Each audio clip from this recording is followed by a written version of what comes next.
कि क्या दिल्ली विधानसभा में अंग्रेजों का फांसी घर था कि नहीं। क्या है ये फांसी घर, क्यों इस पर चर्चा हो रही है।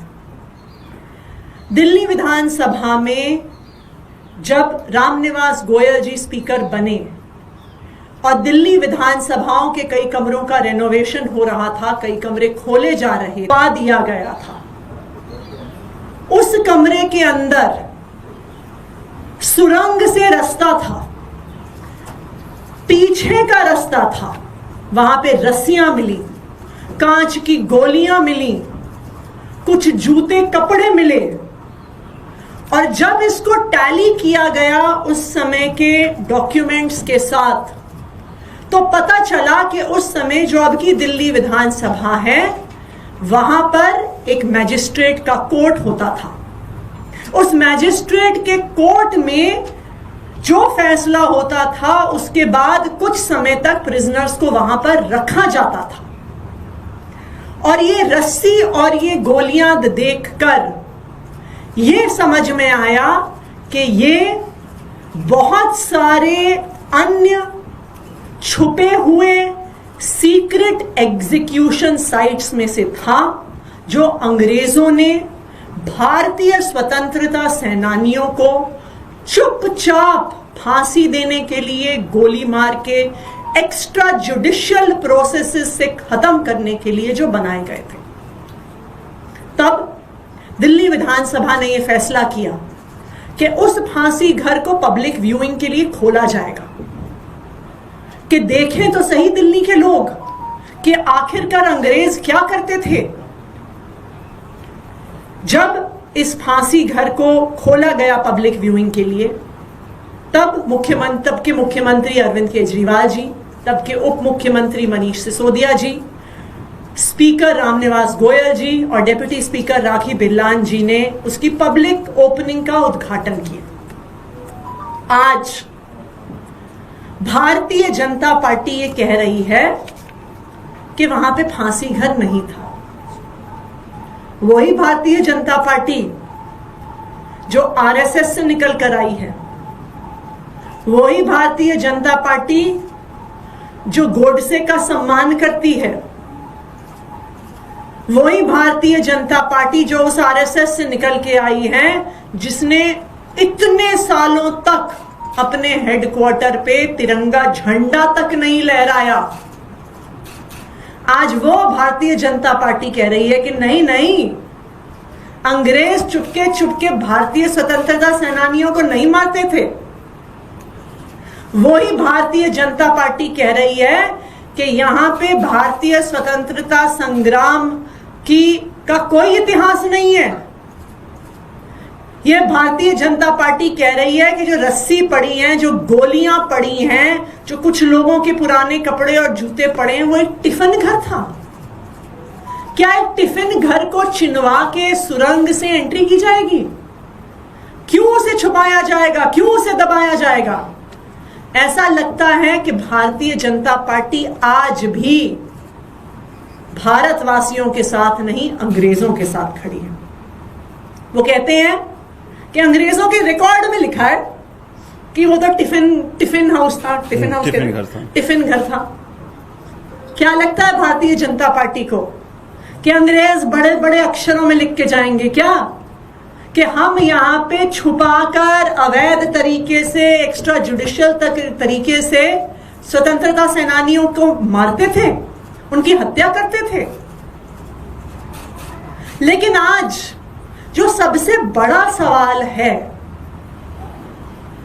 कि अंग्रेजों के डॉक्यूमेंट्स के आधार पर इसे फांसी घर ना कहना भारतीय जनता पार्टी की इतनी बड़ी प्राथमिकता बन गई है कि पानी की समस्या, पॉल्यूशन की समस्या, सड़कों की समस्या, प्राइवेट स्कूल फीस की समस्या छोड़कर आज दिल्ली के टैक्स पेयर्स का पैसा, आज दिल्ली के चुने हुए प्रतिनिधि इस बात पे लगे हुए हैं कि अरविंद केजरीवाल को बुलाओ, अरविंद केजरीवाल से सवाल पूछो, अरविंद केजरीवाल से पूछो कि अंग्रेजों का फांसी घर था कि नहीं। भाई अरविंद केजरीवाल तो मुख्यमंत्री थे, अरविंद केजरीवाल ने अपने मुख्यमंत्री के टेन्योर में हजारों फीते काटे होंगे। अब क्या भारतीय जनता पार्टी ये करेगी कि 10 साल में अरविंद केजरीवाल ने जहां जहां का उद्घाटन किया वहां पे केजरीवाल जी को बुला के उनसे सवाल जवाब करेंगे? क्या इसलिए दिल्ली की जनता ने भारतीय जनता पार्टी को, बीजेपी को चुन के भेजा? मैं बीजेपी वालों से कहना चाहूंगी, मैं रेखा गुप्ता जी से कहना चाहूंगी, मैं प्रधानमंत्री नरेंद्र मोदी जी से कहना चाहूंगी, दिल्ली के लोगों ने आपको काम करने के लिए चुन के भेजा। आज दिल्ली में पोल्यूशन का बुरा हाल है।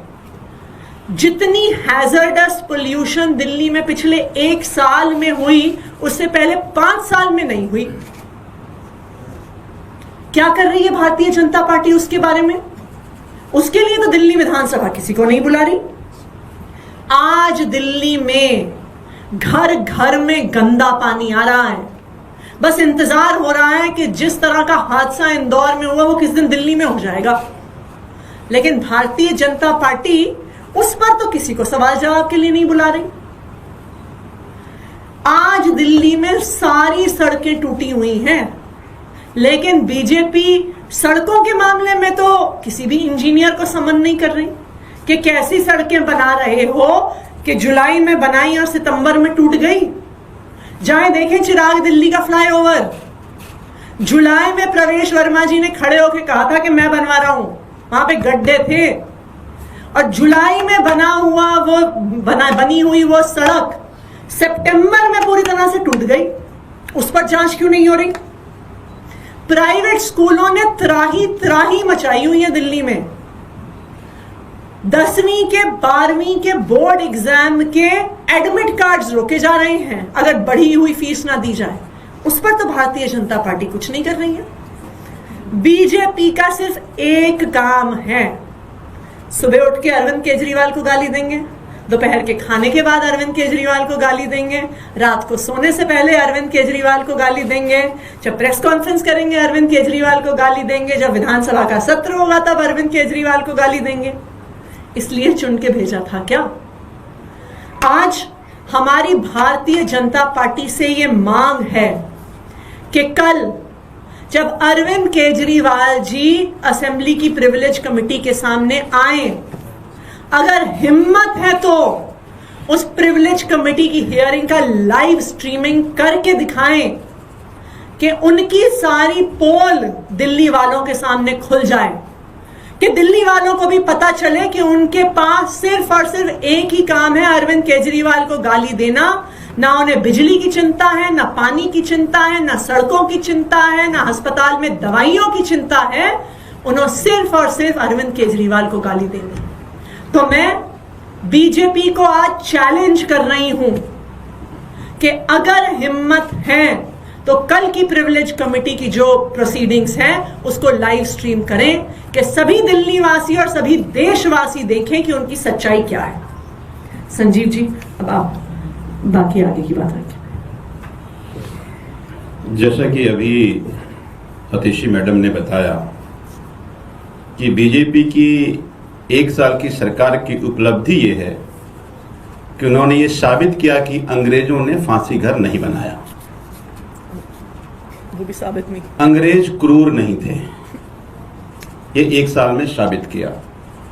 जब ये चर्चा सदन में हो रहा था तब भी मैंने आगाह किया था कि आपका इतिहास ये दर्शाता है कि आप अंग्रेजों के साथ खड़े थे,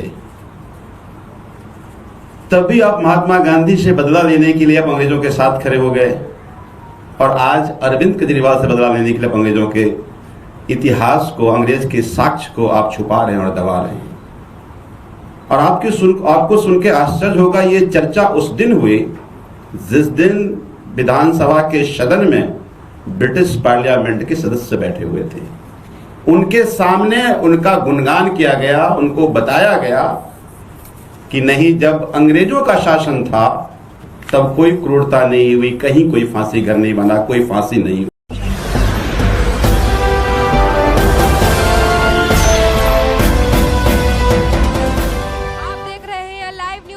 99 राष्ट्र सबसे पहले।